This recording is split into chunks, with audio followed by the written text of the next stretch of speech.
This is a very informal talk, and it sort of evolved and continued. We can start it. We don't have a calendar. No, we don't have a calendar. But we can say that we came here the 6th of February, yes. And then we start work here and in the place called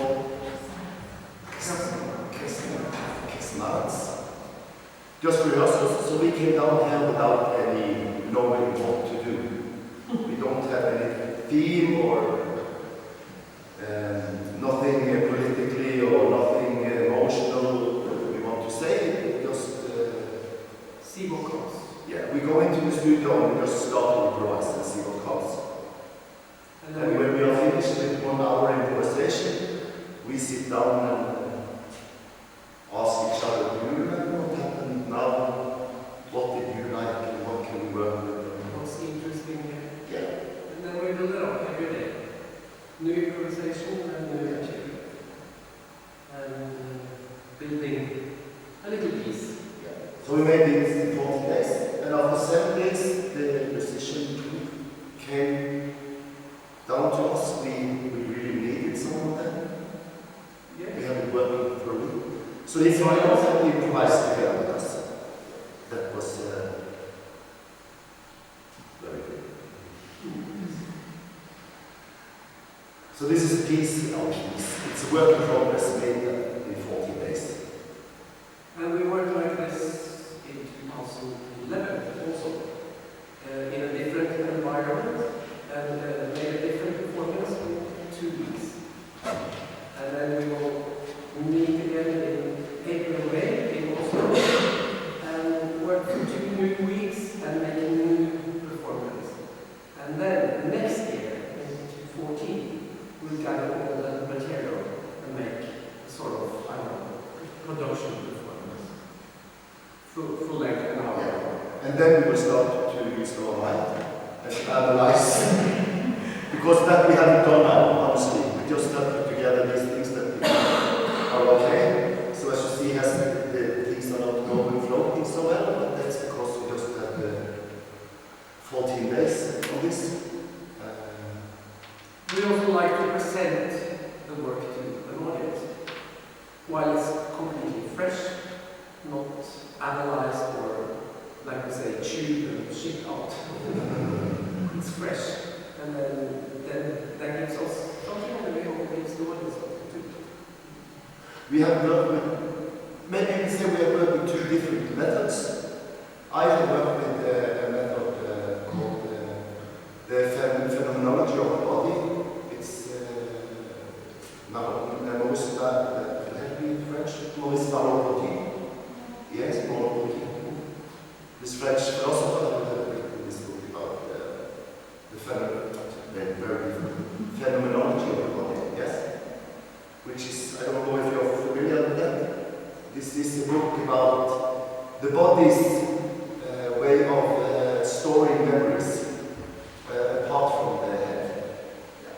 So what does our body contains of actually all the memories? Yes. And experience. Yes, experiences. And that's Terje's sort of way into this work. I've been introduced to the Buddha, Japanese Buddha acts in the 90s.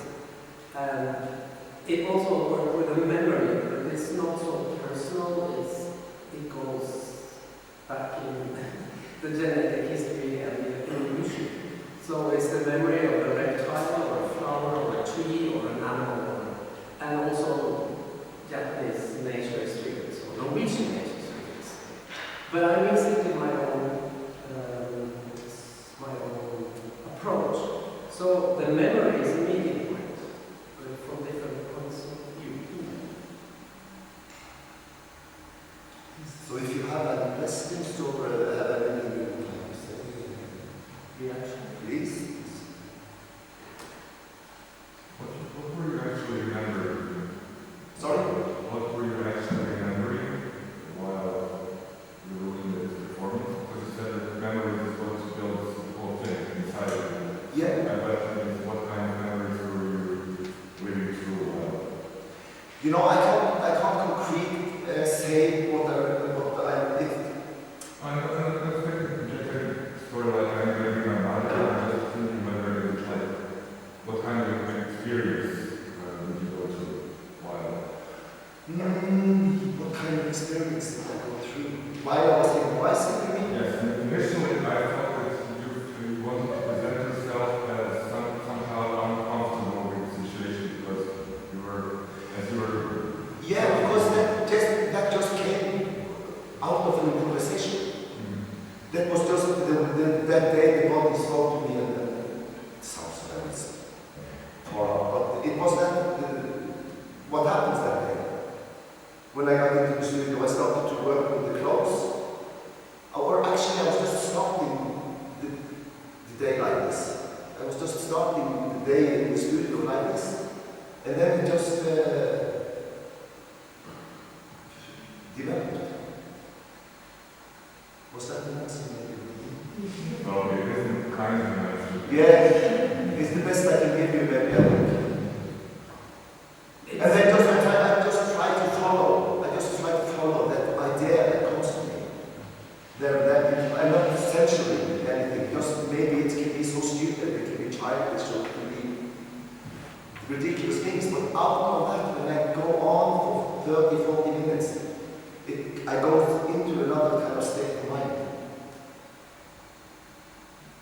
Because of the repeating change or you're evolving to it? No, because I really, this is also, because I think I try to get away from my daily life. From all these things that we all are experiencing every day, with all these things we are experiencing, with all this internet, the phones and everything, and all the information and blah, blah, blah. And it takes some time to try to get into something that I feel have any substance. Because there's a lot of things that's just alive and floating on the top. So it takes some time to maybe to get into myself. Because I'm shallow in it. So I try to find something of substance in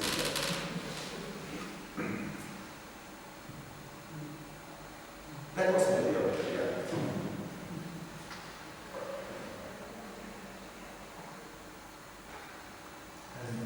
What else is Norway? Does it have any kind of interest? Does it start when you start working or just events? Yeah, no, actually that came from many years ago, but I haven't actually had the chance to do it on, haven't got the chance before I came down here. Or I have been working with this one before, but I forget what these 4 things. And then I thought, okay, now I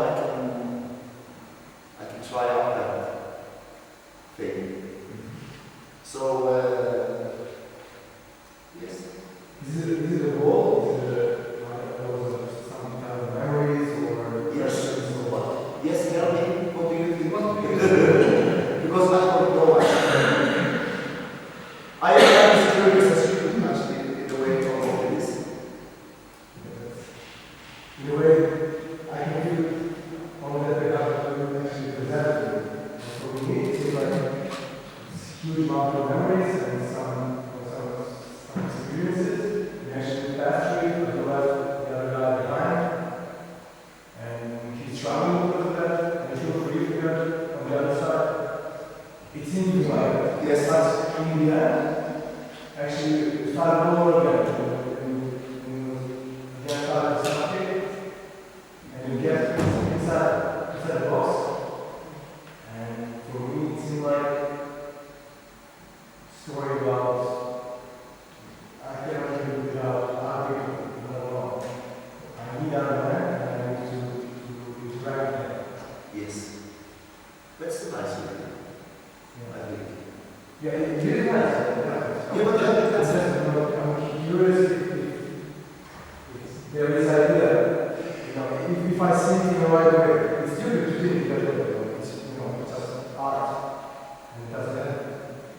You just don't need to have a meaning for everything. No. But for me, that is the question. Yeah. I think I have also when we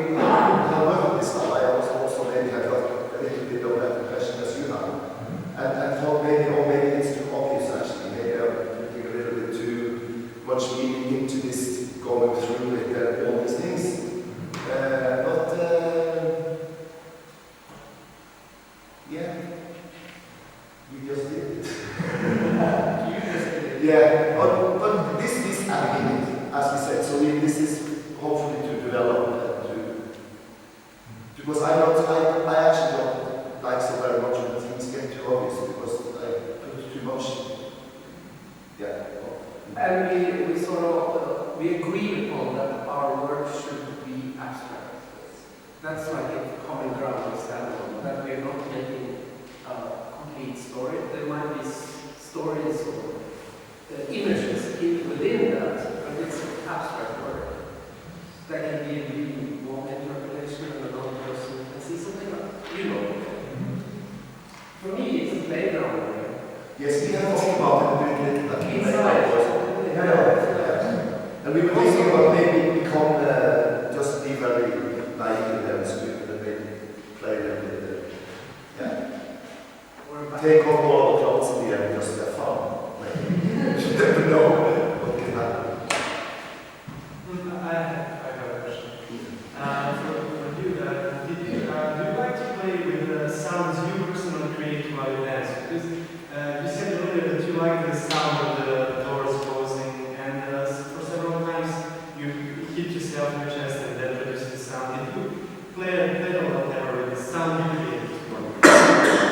Yes, very often when I create movements, I use my sound. Like when we don't have a musician, I like to use the sounds. Different sounds. Only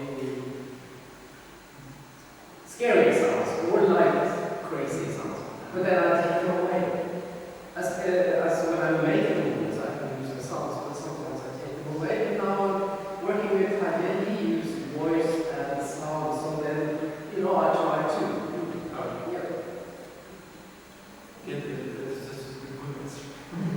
And I like the natural sounds of the room.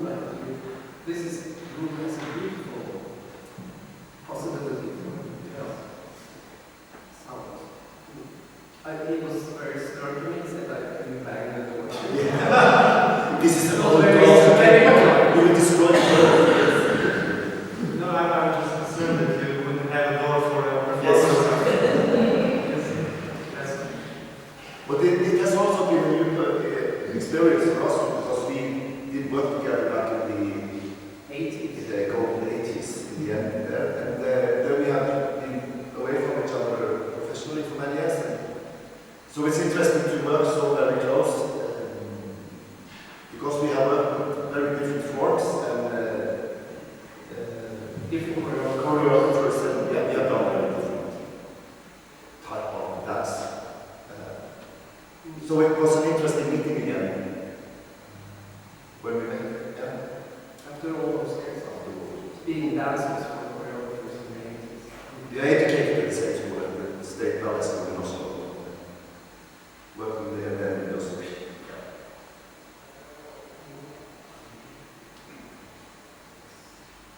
Is there any answers? I don't have a question, but I have just some kind of.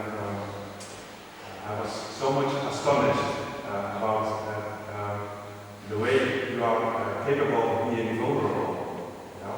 Because when you started, I thought, oh my God, kind of two men doing stupid things, yeah. And but that there was the stupid things that I thought was stupid was flowing into some kind of very strong,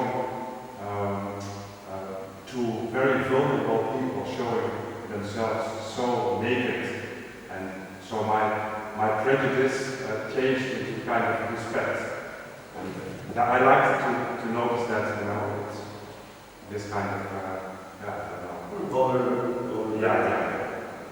Two men coming from Norway, being so vulnerable, it was astonishing to me. Yeah. It's not a question, but just... No.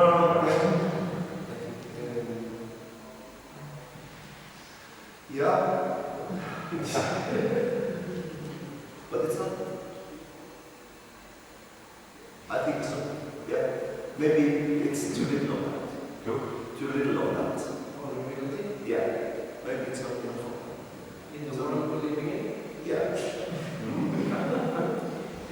But I don't know. That's how we are actually. Yes. Yeah. We don't make in how to say.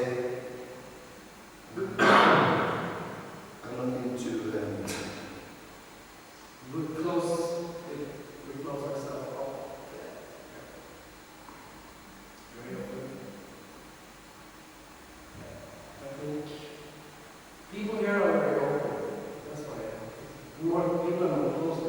Yes, so maybe this happens because we are energy. This also gives something to us, of course, when we meet people there, like starting here from. It gives something to every day to go to work and meet people in the shop or on the street, and they say good morning to them. And they're very happy. It doesn't seem so much of that now in Western Europe with this big wall around. This,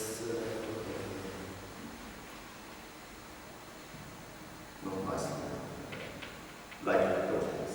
It's a pity that you're always so small, so little, with a group of people, audience. I mean, Yeah. it's a pity. Yes, it is. But we've been told we will come not tomorrow. But anyway, I mean, it's strange. I played for, on a tour, I played for 10-15 people also in Norway with the Riksdagen, and it hasn't to do with how many people, it's just the people that are there that you feel there's a kind of a connection and more. Yeah. But we hope. But not 10,000. No, not that we don't concept usually.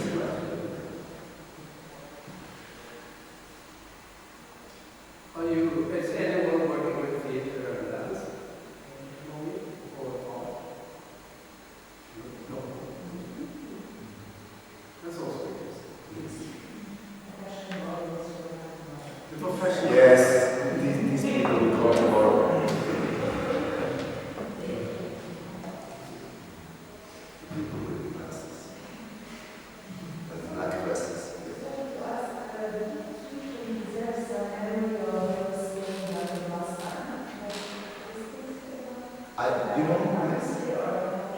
I think maybe in many strange ways, I think maybe I do unconsciously, because the piece I did last time I was there was this, it was a piece with 3 Norwegian dancers and 1 Serbian actor and 1 Bosnian actor. And it was a kind of a piece in a way about the things happening here in the Balkans in the 90s. That's why we had a Serbian actor and a Bosnian actor. So we played in Sarajevo and we played here. And I remember this very strongly we played at that time because yeah, so maybe I had taken this, maybe, yes.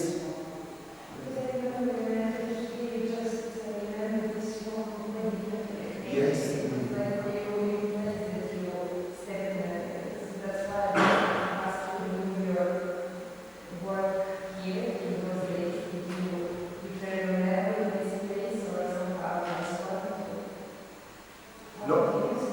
I don't think consciously, but I felt a very strong thing when I came into the room that first day. I must say.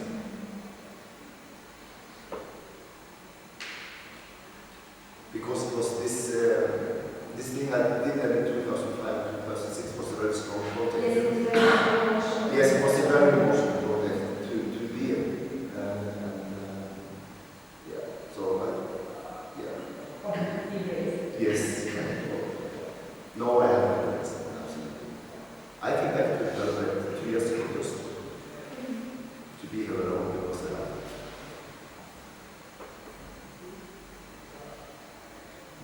It's a great opportunity for us to do it. It's our pleasure to dedicate these 10 words to that. yes, sir. So the thing, we hope that when we are finished with all these 3 kind of small areas that put this together to this that we of course can get back here and do the whole okay, thank you very much. Yeah. So 2014. 2014. Sounds scary.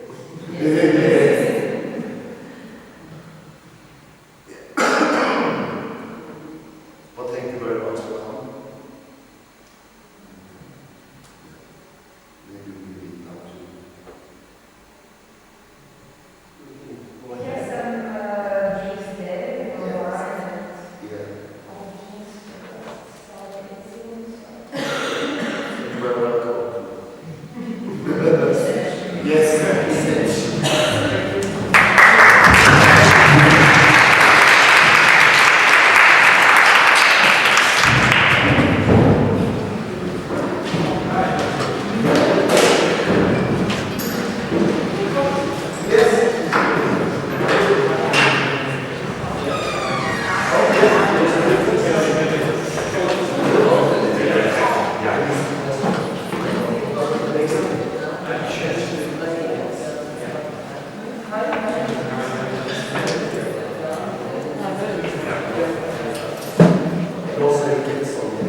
Thank you.